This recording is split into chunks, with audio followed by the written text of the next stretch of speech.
Today we're covering I Still Know What You Did Last Summer, since the first one didn't have black people in it. A year after the summer that changed her life, college student Julie James is still haunted by the past. She visits a church and confesses to the priest about her guilt and the nightmares she keeps having about last summer. In her dream, the priest suddenly attacks her with a hook, and she wakes up looking like she orgasming in the middle of class. Her classmate Will Benson rushes to her to help calm her down, but her paranoid self gets scared of little fireworks. Will keeps pestering Julie, but we all know he just wants to sleep with her. Ray sees this and gets a little jealous, but he don't need to worry because he's fine. He tries inviting Julie for a trip back home, but Julie is too traumatized. Sick of the long distance, Ray says they probably need a break. Later that night, she wakes up to a thud, and because she's white, she follows the sound with a knife on hand. However, it's just her friend Carla, trying to find an outfit. The two end up going clubbing that night, but Carla just focuses on her man, Tyrell. Carla then tells Tyrell and Julie to dance, but Julie says her people got two left feet. Eventually, Will shows up so that they can dance badly together.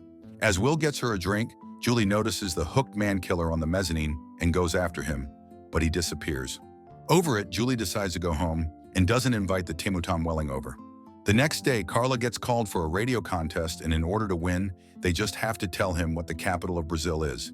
They say Rio de Janeiro, and they win 4 tickets for a trip to the Bahamas. Afterwards, Julie invites Ray to go on the trip, but he declines. Ray then shows his friend Dave that he's actually planning on surprising Julie to propose. Later that night on their drive home, there looks to be some sort of accident. Someone is splayed on the ground and Ray goes to help the injured man, but it turns out to be a mannequin. The hooded killer goes over to Dave and stabs him. Then he chases Ray with his own truck. Ray ends up falling off a hill and falling unconscious. The next day, Tyrell and Will pick up the girls for their trip to the Bahamas. Julie is disappointed that she's not going to get bicked down by Ray tonight, but Carla says to focus on Will instead. Once they arrive to a remote island, Derek, the dockhand, says he is at their service for whatever, but he strangely puts on a fake accent. Then Jack Black, with terrible dreads, tries to sell them some substance, but Carla just tells him to take a bath because he stank. At the resort, it's fairly empty because it's the off-season. The desk clerk says it's the beginning of their storm season, so staff is bare bones. They go to their rooms with the help of Estes, the bellman. Julie is a little surprised she'll have to share a room with Will, but Terrell insists so he can get freaky with Carla. Meanwhile, Ray is still recovering in the hospital, and the doctor talks to a detective about the murder of Dave. As soon as they walk away, Ray has disappeared into thin air, just like the actor's career after Scooby-Doo. The group goes to the bar and grabs some drinks from Nancy the bartender. Then Miss Brandy makes Julie sing karaoke, but we know who the real singer is. Suddenly, the screen says, "I still know," and it frightens her so much she runs to her room. There she finds a note, but it turns out it's from Will. Will causes a jump scare, so Will decides to give her space. Meanwhile, Julie hears Carla and Tyrell making some bedroom noises getting their freak on. At the docks, Derek gets frightened by Jack Black. As soon as he leaves, Derek falls into the water and the killer slashes his throat. Then while the maid is doing laundry, she finds the sheets all bloody. Thinking it's just someone's heavy flow, she brushes it off. But the killer gets to her too. This ain't looking good for the Black cast. At the pool, Carla needs a hair tie because she don't want to get her hair wet. But Tyrell distracts her talking about blowies. Unfortunately, Will Cock blocks them, so they have to stop. Meanwhile, Julia is all tense in her room and she ends up finding Derek in her closet. She calls everyone over, but apparently Derek came out of the closet as he's disappeared. Julie wants off the island, but there's a storm coming and they're going to be stuck there for a while. Elsewhere, Estes in some sort of lighthouse doing some weird voodoo shit, and Jack Black dies in the most uninspired kill. Meanwhile in America, Ray goes to a pawn shop to sell his engagement ring for Julie and trades it for a gun. The next day, the group wakes up sleeping on the same bed.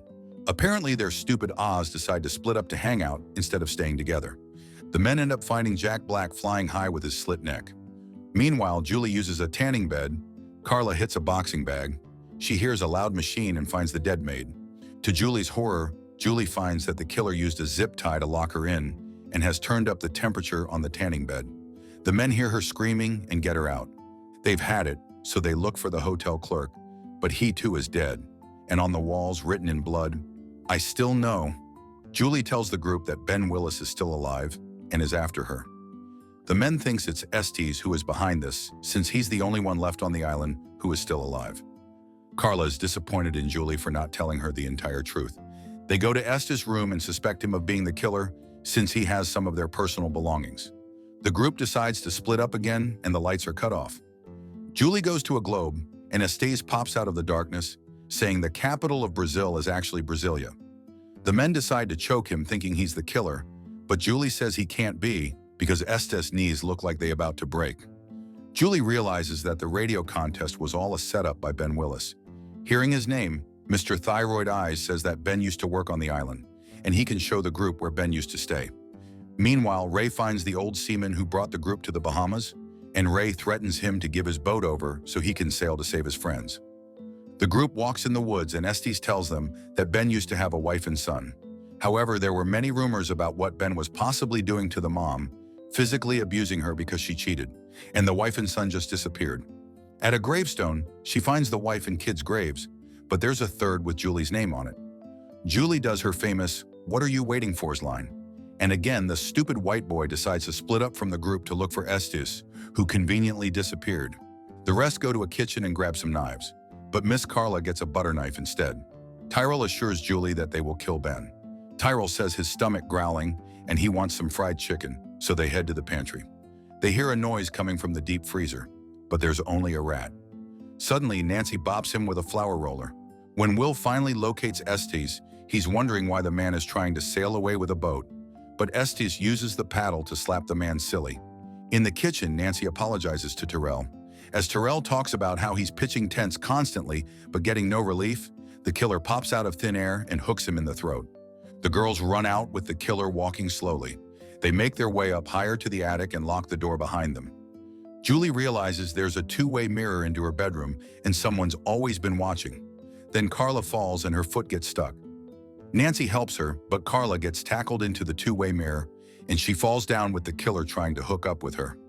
Carla runs away and Nancy says there's no hope for her, but Julie pushes the white hoe aside and tries to save her friend. Carla ends up above a greenhouse, carefully stepping on the glass as it breaks, then she eventually falls in. Once Carla is conscious, she realizes she's locked in the greenhouse. Nancy grabs a keychain with a ton of keys, but she's taking way too long as the killer is right behind Carla. Eventually, Julie grabs an axe and gets Carla to fit her whittle body. Carla's body tea. My Oz would have been grass. The girls make their way to an underground bunker of some sorts, and once they turn on the lights, they find all the dead bodies there. Will manages to find them and gets the girls to leave and leads them into the resort.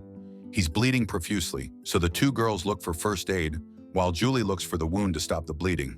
However, she soon realizes it's not Will's blood. He smiles maniacally and asks what her favorite radio station is. Will drags her away while she screams in horror. Once the two girls finally find the first aid, Estes appears out of nowhere bleeding.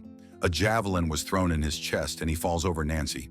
When the killer shows up, he pushes the javelin deeper, double penetrating the two, while Carla lies in shock. Meanwhile, Julie is still being dragged away by Will, and she tries to stab him away, but she a fragile little thing. Julie wants to know why Will is doing this to her, and Will says he is Ben's son, hence his name, Will Benson. Ben appears and Will is happy to see his dad. Ben grabs her, and as Ben is about to hook her, Prince Charming shows up threatening them to let her go with a gun. Unfortunately for him, the gun is empty, so Will tackles him and beats him up. As Will props Ray up for Ben to stab him, Ray hits Will, and Ben unintentionally stabs his own son. Just in time, Julie shoots Ben way too many times and Ben ends up in the grave he had dug himself.